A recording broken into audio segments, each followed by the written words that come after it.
హైదరాబాద్ లో భారీ వర్షం కురుస్తోంది. నగరంలోని పలు ప్రాంతాల్లో వర్షం కురవడంతో చాలా ప్రాంతాల్లో రోడ్లపై నీరు నిలిచి వాహనదారులు ఇబ్బంది పడ్డారు. స్వాతంత్ర దినోత్సవం సందర్భంగా సెలవు కావడంతో సాయంకాలం చాలా మంది నగరవాసులు బయటకు వచ్చారు. ఈ సమయంలో వర్షం కురవడంతో తడిసి ముద్దయ్యారు.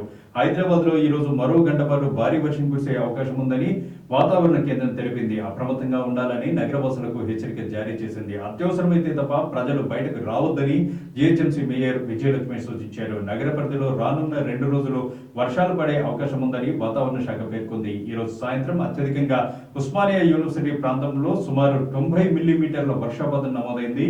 Jubilee Hills, Banjara Hills, Panjagutta, Ameerpet, Sanath Nagar, Musheerabad, RTC cross roads, Domalguda, Jagadgirigutta, Kukatpally, Shapur Nagar, Jeedimetla, Alwyn colony, Nizampet, Bachupally, Pragathi Nagar, Khairatabad, Nampally, Koti, Tirumalagiri, Patny, Begumpet, Chilkalguda, Marredpally, Medchal, Dundigal, Gandimaisamma, Malakpet, Chaitanyapuri, LB Nagar, Vanasthalipuram, Musarambagh తదితర ప్రాంతాల్లో భారీ వర్షం కురిసింది.